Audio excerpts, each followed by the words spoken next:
Okay, so today what I want to review is my Alpine Halo9 ILX F309.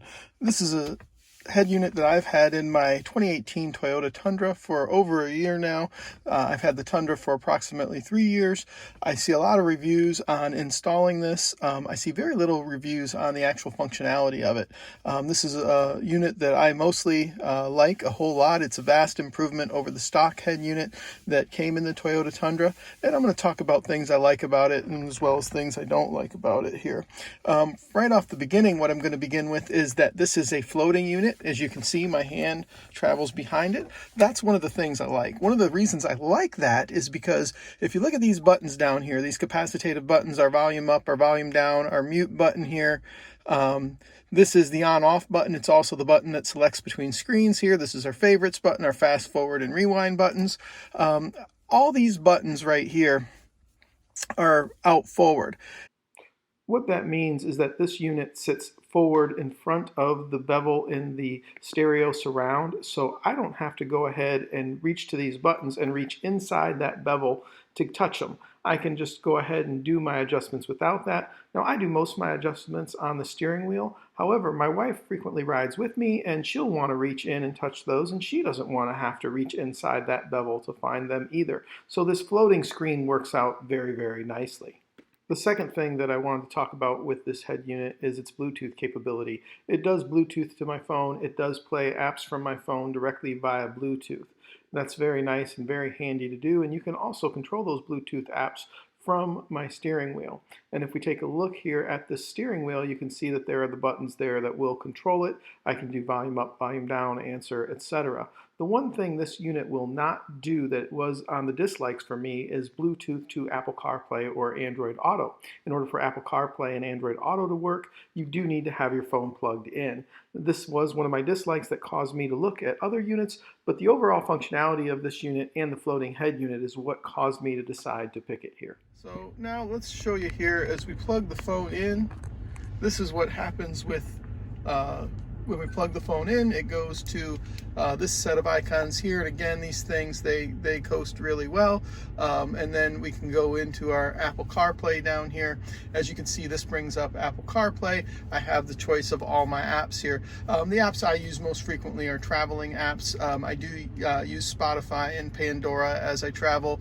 I'll also use Waze for directions as well as Google Maps, and I do use Zoom as well. You can see the Zoom icon here, and the Zoom icon, although you will get audio for your meetings, they don't want you watching video as you drive, so you don't get any video on your Zoom meetings. One of the things that I read a lot of critiques on before I got this unit was Waze.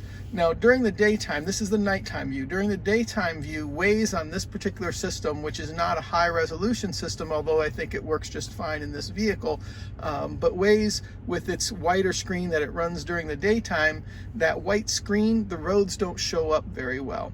Now, as you slow down, they come into appearance and it zooms in. They come in a little bit better, but when you're traveling, they're very whited out in appearance. I do agree with that.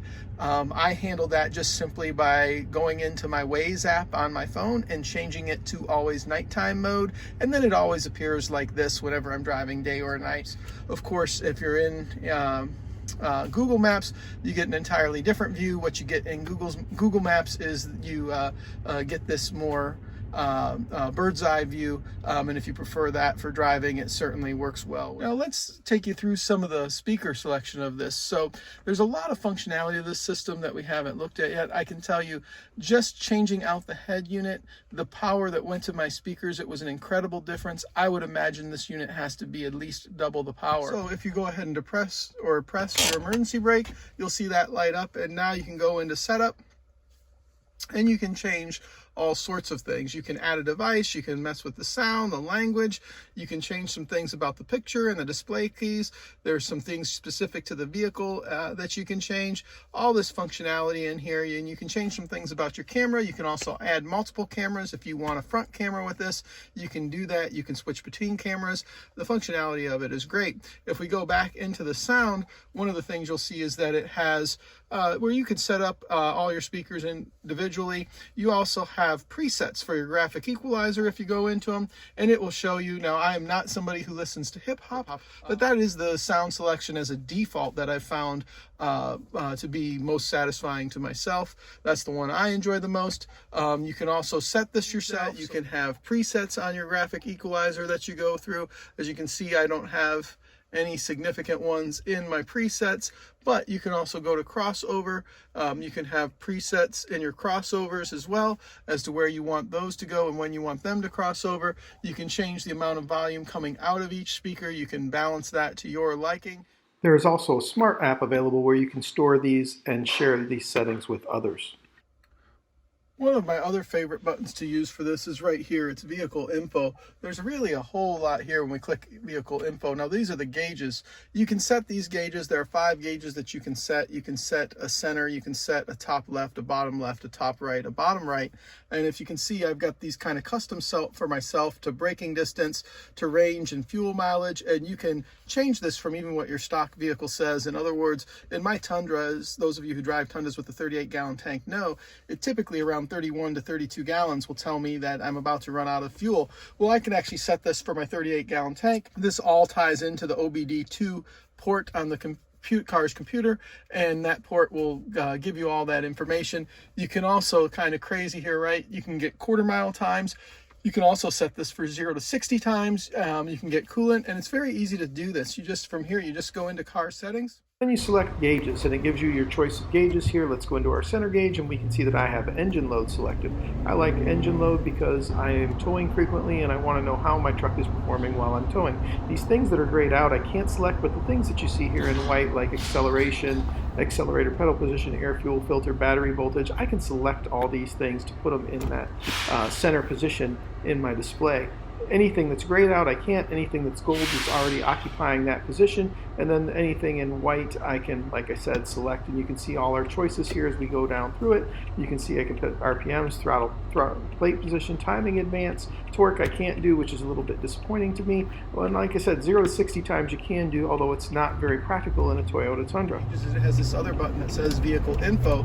If we go to that one, it'll show us our current tire pressure. It'll show us our current battery voltage. Anytime you get those tires rotated, you do have to reset that. It's a very easy process in order of resetting the tires once they're rotated. It'll also give you your current battery voltage, as you can see right there.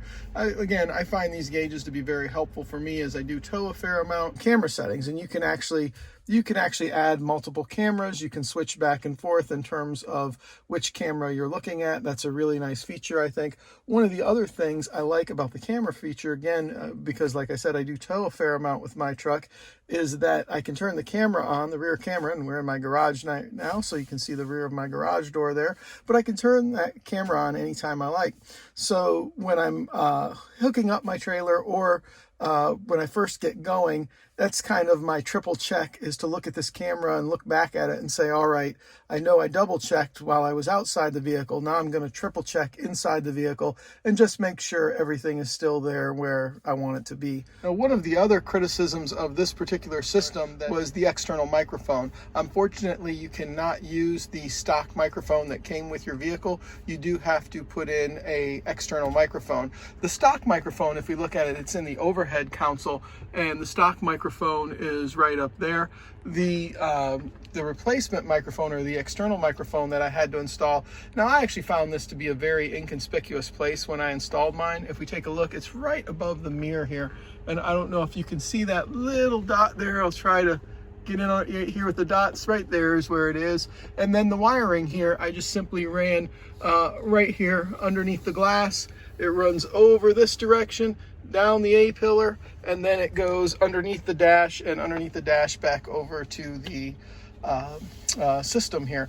And to install this head unit, to install that microphone, everything took me about an hour to install. Now, an hour to install, the day I did it, and I don't rush through things, but in order to get this thing all wired together, because there are several wiring harnesses that you have to purchase to go with it, that did take a little bit longer. That took me a good probably 5 or 6 hours the evening before I installed it to get it all wired together. Now this leads us into the discussion of the cost of this unit. So this unit is not cheap. When I bought it last year before COVID hit, I picked it up from Amazon for $750. Now I can't find it anywhere less than $1,000. It's at that price both on Crutchfield and Amazon if you order it online. I assume that has to do with supply being down, secondary to a lot of factory shutdowns that occurred throughout COVID. But I was able to get this unit for that price. You can get a version of this unit that's pre-wired, so you don't have to do all the wiring of the harnesses. It has it all as one.